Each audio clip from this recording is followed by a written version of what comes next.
siastok, kertbarátok, gondoltátok volna, hogi a paradixom termestes leginkább gyűlölt, legidegesítóbb része az a bizonyos kacolás, valójában teljesen elkerülhető. Jól hallottátok, nem kell többé azon aggódni, hogi melik hajtást kell lecipni ez meliket nem. Ebben a videóban bemutatom nektek a 3 legjobb paradixom fajtát, amihez a palantázás után szó szerint hozzá sem kell nyúlnotok, meg is rozkadozni fog a termestol. A video végére pontosan tudni fogjátok. Hogyan lehet tele ako szaratok zamatos paradixommal, miközben ti a függőagiban pihentek egi husító limonádéval. Kíváncsi vagyok, ti a kacolos, vagia, hagidzsuk noni a hogi akar, táborba tartoztok, írjátok, meg kommentben már most. A video legyen.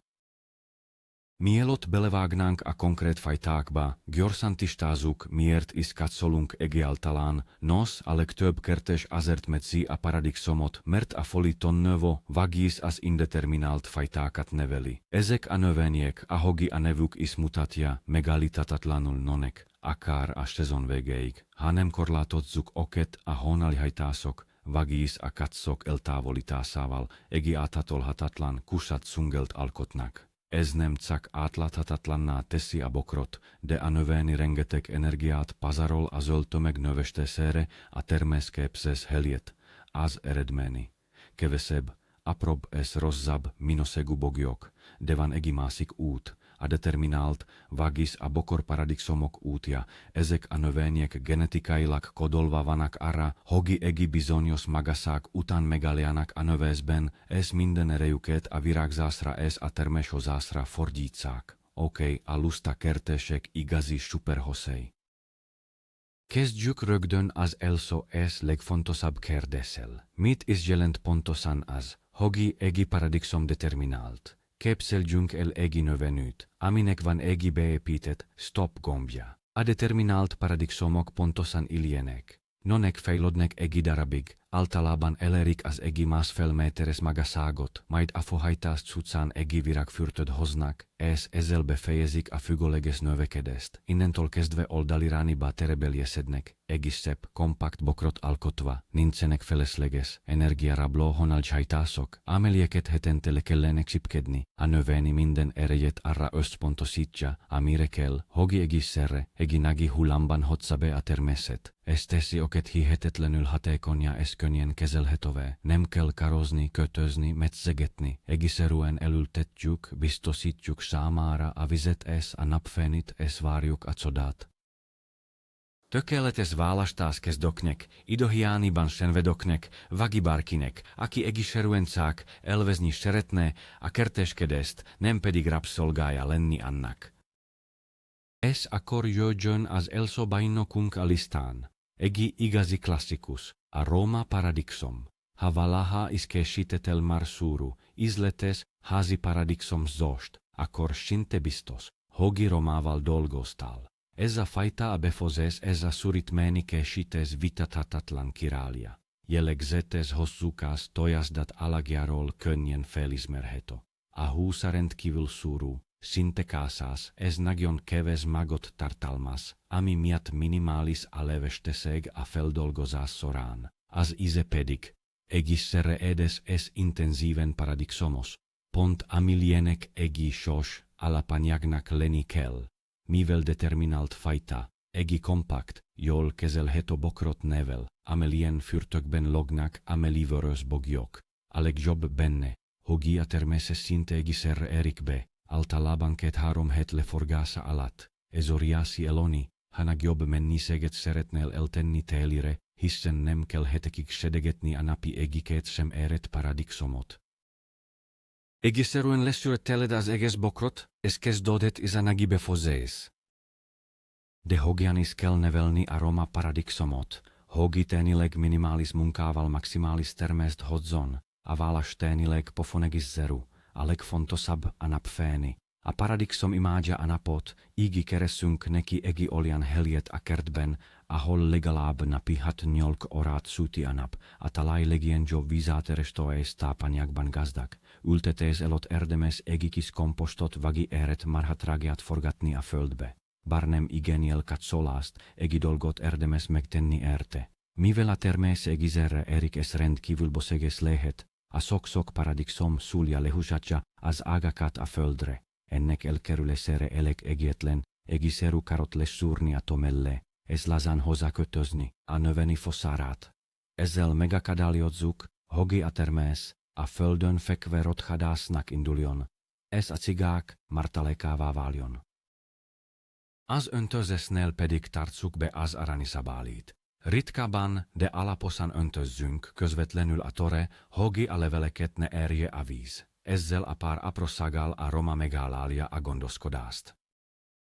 A második titkos fegyverünk a lustakertes arzenáljában a manó, ami egi igazi a pro-orias. A hogi a neve is sejteti, ez egi rendkívül kompakt, törpe növeszű fajta. Gyakran nevezik balkon paradixomnak is, ez nem véletlenül. Tökéletesen érzi magát szerepben, virágládában, szot akár egi nagyobb fügökosárban is. Magassága ritkán haladja meg a 30-40 centimétert, így ideális választás azoknak, akiknek nincs kertjük, csak egi napos erkéljük vági teraszuk. De ne téveszten meg a merete, a manó egi rendkívül botermofajta, apró gömbölyű, koktél paradixom meretű bogjóival oszaggal elborítják a picike bokrot, az íze kellemesen édes, friss, zamatos, tökéletes szalatákba, szendvicsekre, vagicak úgi, magában szemegezni a bokorról.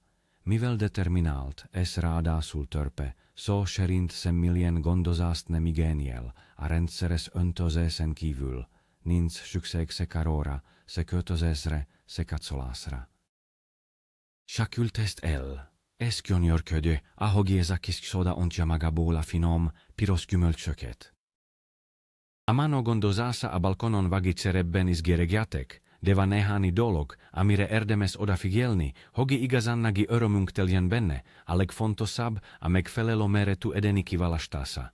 Bár a növényi kicsi, a gyökérzetének szüksége van helire. Választsunk legalább egi 10-15 literes cerepet vagi virágládát egito számára. A földkeverek legyen laza, jó minőségű virágföld, amit érdemes egi kisperlittel vagi homokkal felazítani a jobb vízáteresztés érdekében. Mivel a cerepben a tápanyagok hamarabb kimerülnek, mint a szabadföldben, a manó hálás lesz a rendszeres tápanyag utánpótlásért. Két adjunk neki foliékoni, paradixomoknak sánt tápoldatot az öntöző vízhez keverve. Az öntözésre is jobban kell figyelni, mert a cerepek hamarabb kiszáradnak a napon. Forró nyári napokon akár napi öntözést is igényelhet. A legjobb, ha ujjunkkal ellenőrizzük a föld nedvességet, ha az felszökett 3 cm sáraz, itt az ideje lokszolni. Ezzel a minimális törődéssel a manó egi igazi eköve lesz a balkonunknak, ez egész nyáron elát minket friss, edes paradixommal. Végül, de nem utolsó sorban, jöjjön a harmadik kihívó, a korall. Ez a fajta egi igazi mindenes, egi megbízható igazló a kertben, két kiemelkedő tulajdonsága teszi a lustakertesek kedvencévé. Az egyik a korallsága. A korall az egyik legkorábban termore forduló szabadföldi paradixomfajta, így már akkor elvezhetjük a saját termésünket, amikor a többi fajta még csak most kezd virágozni, a másik nagy előnye a rendkívüli ellenálló képessége, sokkal jobban tolerálja a húvösebb, capadékosabb időjárást, ez kevésbé fogékony a gombászbetegségekre, mint például a paradixomvézre, ami sok kertes rémálma. Ez azt jelenti, hogy kevesebb növényi védelemmel, vagi akár teljesen biomódon is sikeresen termeszthető. A termése közepes méretű, gömbölyű, elenkpiros, ez az íze a klasszikus, enyhén savanikas, igazi paradixomist hodza, univerzálisan felhasználható, friss fogyasztásra szalatába, legsóba, de akár befőzésre is alkalmas. Determinált növekedése miatt ez is egész szép, bokros formát ölt, ez nem igényel metszést. Bár a korall rendkívül ellenálló, néhány egészszerű trükkel meg biztosabbra mehetünk, ez szinte garantálhatjuk a problémamentes szezont. Az egyik legfontosabb a megfelelő térálás, mivel a gombász betegségek a nedves, párás környezetet szeretik, kulcsfontosságú a jó legáramlás biztosítása a növények között, ne ültesszük oket túl szurun, hágítsunk a tövek között legalább 60-70 cm távolságot, hogi ezzel könnyen átjárhassa a lombozatot, és gyorsan felszárítassa a leveleket esovagi öntözés után. Az öntözésnél itt is érvényes a szabály, csak a tövet lokszoljuk. A levelekre jutó víz ugyanis táptalaja a kórokozóknak. Egi másik hasznos praktika a mulcsozás. Terítsünk egi rétegzálmát, fúnyeszedéket vagikomposztot a növény töveköré. Ez nem csak a gyomokat tartja távol és segít megőrizni a talaj nedvességet, de egi fajta fizikai gátat is képes a talajban lakó kórokozók és a növény alsó levelei között, megakadályozva, hogi a felcapodó esóvízzel a sporák a növényre kerüljenek. Ezzel a két egiszerű módszerrel a korál szinte sebezhetetlenné válik.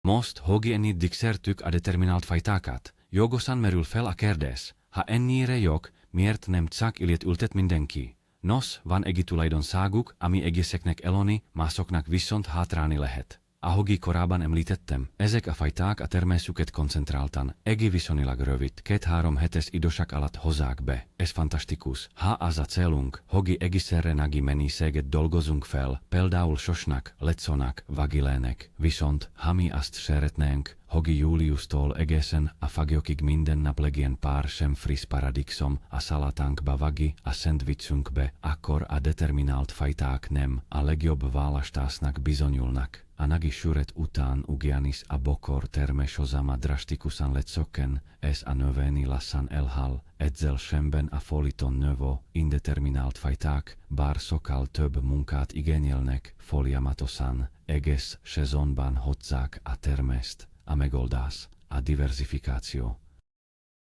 Ültessünk mindkét típusból, így elvezhetjük a determinált fajták könnyű gondozását és nagi egészségi természet a befőzéshez, miközben a foliton növő fajták folyamatosan ellátnak minket friss paradicsommal.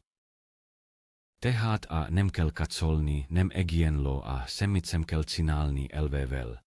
De akkor hogyan hozzuk ki a legtöbbet ezekból a hálas bokor paradicsomokból? Az alapokat már érintettük, napfényi, víz és némi tápanyag. De van még pár apróság, amivel igazán boldogá tehetjük oket. Az egyik a már említett mulcsozás. Ez tényleg egy csoda fegyver. Nem csak a betegségektől véd ez a vizet tartja a talajban, de lebomolva táplálja is a földet. A másik a következetes öntözés. A paradicsom nem szereti a selszószegeket. A rendszertelen, hol túl sok, hol túl kevés víz, a termés kirepedezéséhez vezethet.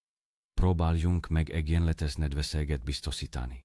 A harmadik, bár nem kötelező, de hasznos lehet, egészségű támaszték. A roma esetében már említettem, de a korál is megállálja, ha karó vagi paradicsom ketrecs segít megtartani a termés súlyát. Ez nem bonyolult, egész sezonos kötözési feladat, mint a folitonövöknél, csupán egészségi segítség a növénynek. Ezzel a 3 apró trükkel a lusta kertéskedésból okos és hatékony kertéskedés. Most, hogi megismertük a mi top 3 fajtánkat, felmerülhet a kérdés, mi a helyzet a többi számtalan paradicsom fajtával. Hogyan ismerhetem fel a boltban vagi a kertészetben, hogi palanta vagi vetomagos, zacko lusta paradicshomot rejte, a titok a címkekben ez a leírásokban rejlik, keresünk a varássavakat. Az elso es legfontosabb a determinált so. Ha ezt látjuk a leírásban, akkor biztosak lehetünk benne, hogi bokor paradicshommal van dolgunk. Gyakran használják meg a bokor vagi az alaksoni növésű kifejezéseket is. A balkon paradicsomok esetében pedig a törpe vagi, balkon, jelző a leggyakoribb. Ha bizonytalanok vagyunk, olvassuk el a fajta leírását. Ha azt írják, hogi, karozast igényel, vagi, folyamatosan kacsolni kell, akkor az egyértelműen folitonövő, vagi is indeterminált fajta. Ha viszont azt hangsúlyozzák, hogi, kompakt, bokros habitusú, vagi, nem igényel metzést, akor joniomon jarung. Legiung tehat tudatos vaasaarlook, es valasunk oljan faitaat, ami ilik ami kerteskede si stilusunk hos es a raafordítani kívánt idonkhöz. Foglaljuk tehát össze. A titok nem egyetlen szodafajtában rejlik, hanem a paradicsom típusának megértésében. Ha kevesebb munkával szeretnél boseges termést, a determinált fajták a te barátait. A roma tökéletes a befozéses, hatalmas mennységet ad egész zere. A manó a balkonok es a kiskertek starja, ami minimális helyen is rengeteg finomságot terem. A korál pedig a korai es ellenállóbajnok, ami a kiszámíthatatlanabb időjárást is jól bírja. Mindharommal rengeteg időt es energiát spórolhatsz meg, es végre buksút intetsz a folyamatos katsolásnak. A valódi, aha, pillanat az, amikor rájössz, hogy a sikeres kerteskedés nem a kemény munkáról, hanem az okos választásokról szól. Köszönöm, hogy velem tartottatok. Ha tetszett a videó, és szeretnétek meg több lusta, de hatékony kertes tippet, akkor kérlek, nyomjatok egy lájkot, és iratkozzatok fel a csatornára. Ne felejtsétek el bekapcsolni a csengócem, hogy ne maradjatok le semmiről. Most pedig ti jöttök, melyik a ti kedvenc, kevés gondozást igenílo zöldségetek a kertben. Írjatok meg kommentben, és segítsünk egymásnak meg lustába, de egyben sikeresebé válni a kertben.